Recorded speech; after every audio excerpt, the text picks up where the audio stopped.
ते रान भरपूर नाही, शेती आपल्याला थोडी आहे, 2 एकर आहे. इथं 1 अर्धा एकराचा प्लॉट आहे. भाऊ 10 गुंठ आलेला आहे. मग हे 10 गुंठ्यात 350 झाड लावलेली आहे. 9 महिन्याची बाग आहे बघा ही, मग 9 ते 10 महिन्याची बाग आहे. आता आपलं जवळजवळ 80-90 हजार रुपये झाले ते एवढ्यात. म्हणजे किती दिवस झालं तुमचा माल, किती माल गेला आता ह्यातनं? आता 3 महिने झाला आपली बाग चालू आहे. मी 2.5-3 महिने चालू आहे. म्हणजे 6व्या महिन्यातच तुम्ही पीक 6व्या-7व्या महिन्यापासून म्हणजे आपलं निघायला लागलं थोडं 5 किलो 10 किलो.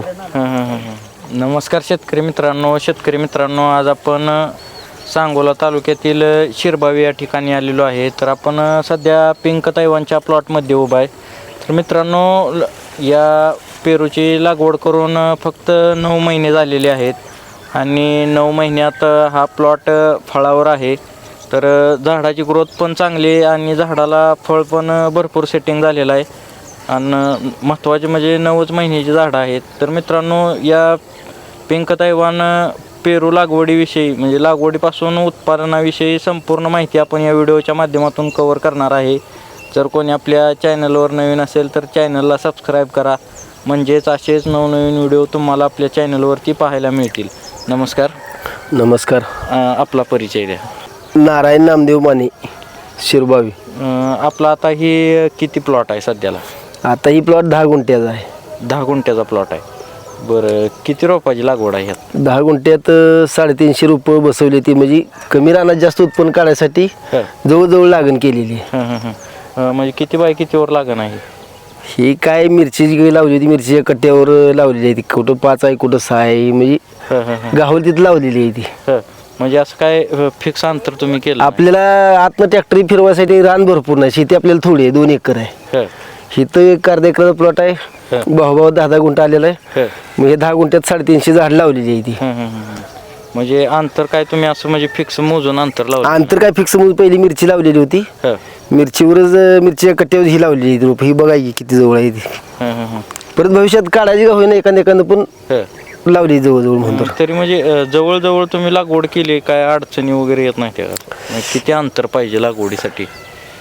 अंतर तसं 7 फुटावर पाहिजे, तर कमीत कमी 7 बाय 7 तर पाहिजे ती फिरायला येण्यासाठी.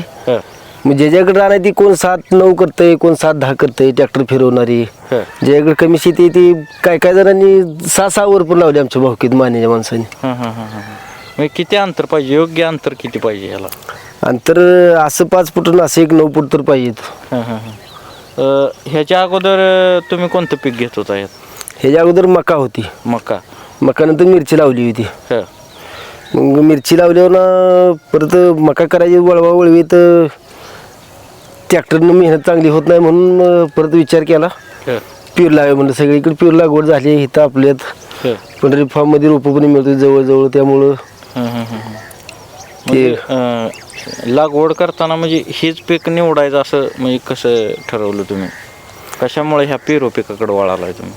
असं मी आता हे बघून एकामेकाचं काय सलगराईने लावलेली, काय गवळी मामा यात ही बाबा एवढ्या झाडात एवढे पैसे होते, असं तसं ऐकलं. खाली आमच्या भावकीत पण चुलत भावाची पण बाग होती पहिली पेरू. त्यांची मागली 5-6 वर्षापासून होती, पण त्यांची बिगर फॉर्मची होती आणि फॉर्मची 1-2-4 बागा होत्या. मग होतंय बरं म्हणलं, मग बोरीपेक्षा चांगलं होतंय काय जण माणसं अशी सांगायला लागली आपल्याला ना. आता लोक मस्त म्हणते की एवढ्या ह्याच्यात एवढं पैसे झालं, अर्ध्या एकरात एवढं झालं, पण होते का तेवढं पैसे खरंच? होते ती. तर लागवड करताना तुम्ही कशी लागवड केली? म्हणजे ह्याची लागवड मिरचीचं कट्ट होतं पहिलं, मिरची लावलेली होती. त्यात अंतर टाकलं, 5 फुटाची काठी काढली होती म्हणजे आपली अशी, आणि बुळकं पाडून मल्चिंगवर मिरचीत लावली होती. मग परत ती मिरचीमुळं ह्याला भरपूर मिळलं ना लिक्विड. ही मिरचीला जी सोडेल ती ह्याला पटापटा मिळायचं. ह्याला काही करायची गरज लागली नाही. मिरची चालू होती त्यामुळे मिरचीचं पैसे येत होतं, ह्याला खर्चलं. त्यामुळे ही झाडं म्हणजे जरा निबारा आली ना लगेच झटक्यात. आता 9 महिन्याची बाग आहे बघा ही, मग 9 ते 10 महिन्याची बाग आहे. आता आपलं जवळजवळ 80-90 हजार रुपये झाले ते एवढ्यात. म्हणजे किती दिवस झाले तुमचा माल, किती माल गेला आता ह्यातनं? आता 3 महिने झाला आपली बाग चालू. मी 2.5-3 महिने चालू आहे. म्हणजे 6व्या महिन्यातच तुम्ही पीक? 6व्या-7व्या महिन्यापासून म्हणजे आपलं निघायला लागलं थोडं 5 किलो 10 किलो. मग आता तुम्ही लागवड करताना म्हणला ह्याच्यात मिरची होती, मग मिरची काढल्यानंतर ही लावलंय का मिरचीची ह्याची लागवड संगच केली होती? मिरचीची ह्याची मिरची आधी लावली होती, मिरचीत पेरू लावला होता. म्हणजे परत म्हणजे मिरची लागवड केल्यावर त्यातच हा, मिरची एक 10-15 दिवसाची असताना लावलं होतं. म्हणजे बारकीच होती झाड मिरचीची. मिरचीच्या बेडवरच परत मधनं बुळकं पाडली आणि लावले. पिंक तैवान व्हरायटी आहे काही. पिंक तैवान आहे. लागवड ही करताना म्हणजे खत वगैरे काय वापरलं होतं का, कशी लागवड केली तुम्ही? पहिल्यांदा आम्ही मिरची लावतानाच रांगोळी शेणखताची घातली होती. शेणखताची रांगोळी घातली आणि 15-15 ठिकेची पण रांगोळी घातली होती. मग आता 9 महिन्याची बाग आहे तुमची, तर कसं नियोजन केलं होतं तुम्ही लागवड केल्यापासून म्हणजे बाग फळावर धरेपर्यंत? 6 लागवड केली की मिरची होती, त्यामुळं भूमिक मिरचीला 19-13-40 ही सोडत होतो ना. 13-40 जास्त सोडत होतो, 12-61 आदनं मधनं. त्यामुळे ती मिरचीच ह्यालाच मिळत होतं. ह्याच्यासाठी आम्ही काय पेशील केलं, मिरची जे करेल ती ह्याला मिळत होतं ना. मग ह्यासाठी आता परत मिरची काढल्यापासून शेणखत भरला 2 बाऱ्या, 15-15 टाकले. आणि आता सुपर पावडर 1 टाका म्हणते ती. काय जणांनी कोंबड खात पण टाकलाय. आपल्याला पण भावकेदार एक म्हणत होतं कोंबड खात टाका म्हणत होता. पण म्हणलं माझं नळाला पाणी आल्याशिवाय पाण्यात काय माझं भागायचं नाही म्हणलं. पाणी जर आपल्याला कमी आहे त्यामुळं कोंबड खात टाकलं, नुसतं पाठी शेणखत टाकलाय आता. आता मिरचीला तुम्ही स्प्रे वगैरे घेत असाल तर त्याच्या स्प्रेनं ह्याच्यावर म्हणजे झाडावर काय परिणाम होत नव्हता? काय सुद्धा ना, आपली मिरचीतलीच बाग आहे. माणसं म्हणायची लिमिटेड येईल, हे होईल ते होईल, पण काय नाही. पेरूसाठी आणखीन फवारणीच केली नाही. आता ही मिरची काढल्यापासून 1-2-3 झाले त्या फवारण्या. ती पण आपल्याला काही लई पूर्ण माहिती नव्हती. असंच भावकीदाराला विचारून निंबोळी तेल हे काहीतरी कीटकनाशक, ब्रोकलियम, शेवाळ्या हे फवारायचं. तुम्ही पहिल्यांदाच म्हणजे पेरू पिकाकडे म्हणजे वळालेला आहे, तर तुम्हाला ह्यात अडचणी काय काय आल्या? नवीन जर कोणी लागवड करायची म्हणलं तर काय अडचणी येतील ह्यात? अडचणी काही येत नाही त्या. अडचणी याचा काही विषयच नाही. हे काय छटायचं आहे का काटं काढायचं आहे का काय. आम्ही आतापर्यंत बोरीत सकाळी 8ला घुसलेलो, संध्याकाळी 7ला बाहेर निघायचं, तरी कुठं 10,000, 11,000, 7,000 पट्टी यायची. ही आम्ही जर दोघं नवरा बायकून 2 पोरं भेटलो तर सकाळी 7ला भेटलो तर 10 वाजता 15-16 हजाराचा माल काढून रिकाम होते. मी आता सध्या काढलाय. जर समजा दर कमी असला भविष्यात तर थोडं कमी होते. आता एक 50 रुपये 55 रुपये दर आहे. पहिल्या स्टारला चालू झाले मग 18-20 रुपये दिले. तेव्हा काय एक 10-20 किलो निघत होतो, 20-22 किलो. परत वाढत वाढलाय. आणखीन पण काही एक 16-17 बॉक्सावर निघाल नाही, पण जरा दर होता 56-58 रुपये. त्यामुळं पैसे झालं पटापटा ना. हे 2-3 बारीनच पैसे झालं चांगलं. 50-60 हजार रुपये झटक्यात झालं. किती तोडं घेतले तुम्ही आतापर्यंत? म्हणजे आतापर्यंत ह्याचं मोठं एक बघा 20-22 बॉक्साचं 1-2 झाला असतील बहुतेक. आणि 15-16 10-12 असं एक 4-5 थोडं मोठं. पहिलं मग थोडं निघत होतं. कुठं गवळी मामायतनं फॉर्म आणायचं 100-200 तेवढं, कुठं लागेल ते चिटकावायचं, पोरं चिटकावायची. तेच काय निघत नव्हतं. मग काय पाहुणी रावली इकडे तिकडं, त्यात काही लई पहिल्यांदा निघलं नाही पेरू. तरी ज्या वेळेस तुम्ही लागवड केली 6 महिन्यात झाडाची ग्रोथ केवढी होती? म्हणजे बाग फळावर धरताना तुम्ही कशी बाग फळावर धरली, अशी किती ग्रोथ होती? आता 6 महिन्यात मी काय तर ही जी वाढली ही वाढलेलंच आहे ना एवढं असं. अशी बारकीच होती. पण ह्याला सेटिंग कळी पहिल्यापासून आहे. रोपा अंतराची ही कळी तोडली होती. परत पण सारखी तोडायची, शेंडा मारायचं आणि कळी तोडायची. परत मग माणसं म्हणायला लागली लागा खर्च तर निघल असं तसं म्हणलं. कुठतर 4-4 ठेवलं होतं झाड बघून 10-12. आणि बारकी झाड स्थितीत कमी. म्हणजे 6 महिने झाडाला झाल्यावर परत तुम्ही ठेवला होता काय माल ह्याच्या? आणि परत म्हणजे ह्याची छाटणी वगैरे काय केली आहे का तेव्हापासून माल झाला? आणखीन काय सुद्धा छाटणी वगैरे काय केली नाही.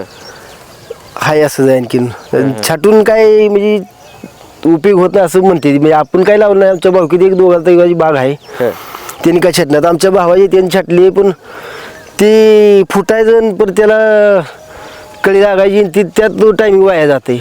मग काय जण काय म्हणणं येते, पेरू नाही छाटताच जिथं हातात येते आपल्याला तिथंवर लावायचं, फॉर्मून घालवायचं. म्हणजे तुम्ही ह्याची छाटणी केली नाही, मग नियोजन कसं केलंय? म्हणजे नुसता शेंडा मारत गेलाय? नुसतं शेंडा मारायचा. 1-4-6 बोट शेंडा झाला की शेंडा मारायचा, कळी निघते. मग कुठं 3-4 आहे तिथली 1-2 तोडायची. जिथं आपल्याला बरं वाटतं तिथं ठेवायचं, जिथं फॉर्म लावायचं म्हणजे तेव्हा इथं फॉर्म लावायचा तर इथं अडचण आहे, इथं 4-5 आहे इथं. मग ह्यातलं एक असं तोडला तरी काय अडचण येत नाही. ही एक तोडला म्हणजे त्या दोन्हीला नॅट गावते ना चांगलं. लई आपल्याला वाटतं जास्त पेरू असं, पण जास्त पेरू 5-6 पेरू जर ठेवलं त्यातलं 2-3 तोडलं तर ते 3 वाचपा ते 3 काढते. पण ते 6 ठेवलं तर ते 3 एवढं सोडून निघत नाही, असं होते. तरी किती म्हणजे ठेवला आता तुम्ही माल एका झाडावर? एका झाडावर काय मोजलं नाही आम्ही, पण 80-90-100च्या आसपास तरी असेल. 100च्या मोहर असेल काय काय ठिकाणी. म्हणजे झाडं बघून. आणि आता सध्या फॉर्म लावाय आलेलं आहे. आणखीन एक 7-10 फॉर्म बसतील ही नवा. तर किती खर्च झाला तुमचा म्हणजे लागवडीपासून आत्तापर्यंत ह्याला? खर्चाचं काय, शेणखत घरचाच आहे. रोपं तर गवळी मामाकडून आणली. पेरू चालू झाले पैसे दिले त्याचं. फॉर्मची बॅगा 2 आणली, त्या 6,000 रुपये आणखीन दिले नाही. तर मग कशाला खर्च मारायची, काय गरजे. आता एखादी पट्टी आली म्हणजे देऊन टाकायचं. मग ह्याला फवारण्या वगैरे आता कशाच्या करताय काय? फवारणी ती निमुळ तेल प्रोक्लेन ही काहीतरी कीटकनाशक आपलं साधच घेतोय.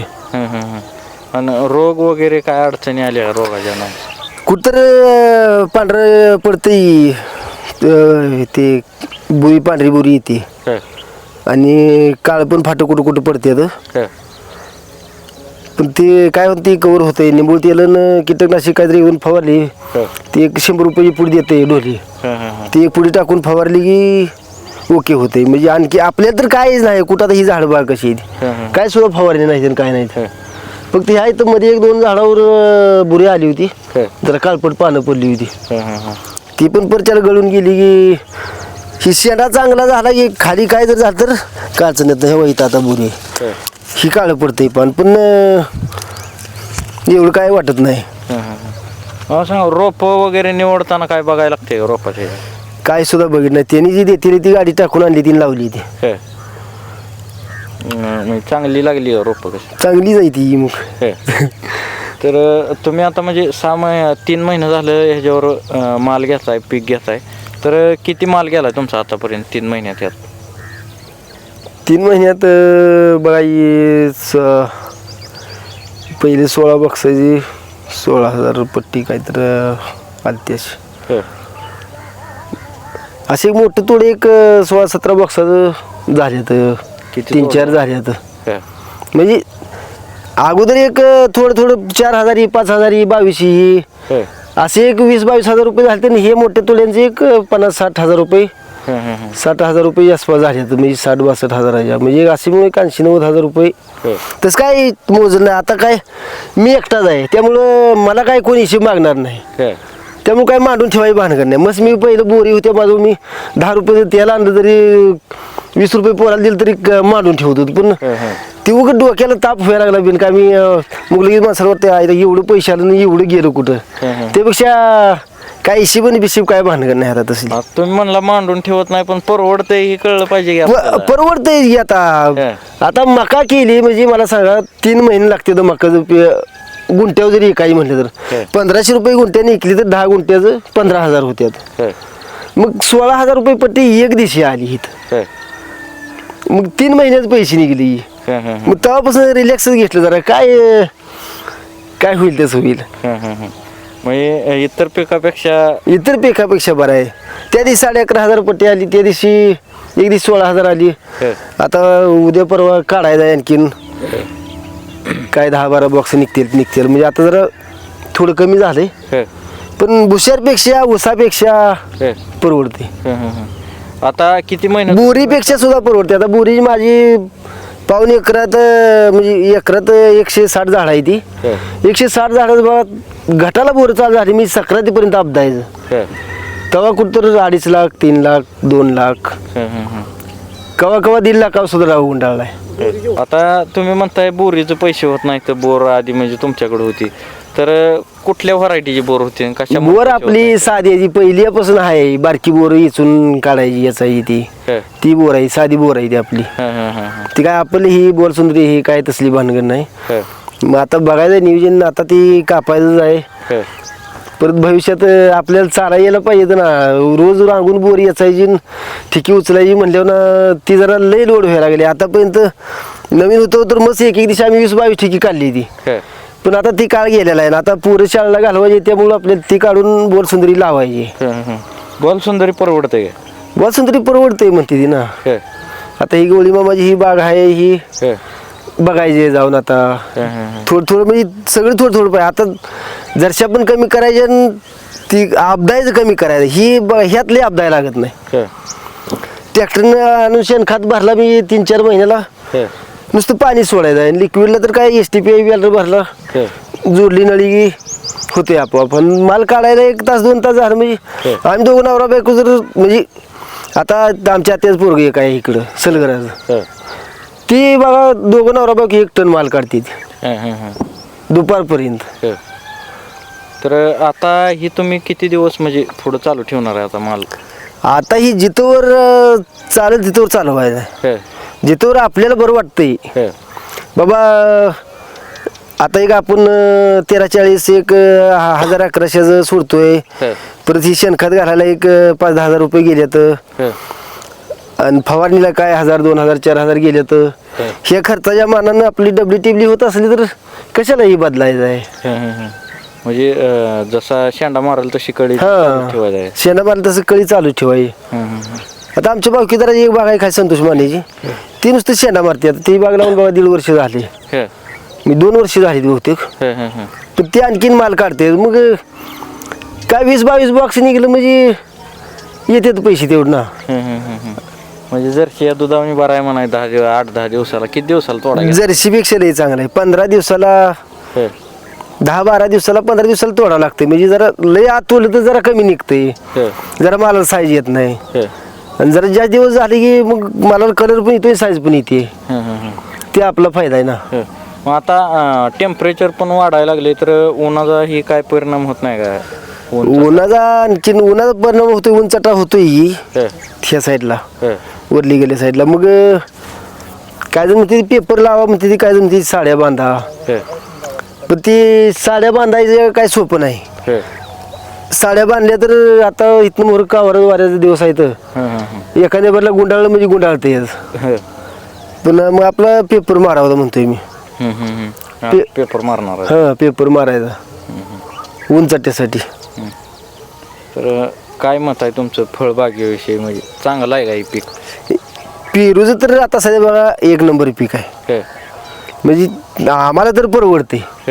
आता जगाचं काय आपण घेऊन बसलोय, आपल्याला तर चांगलं आहे.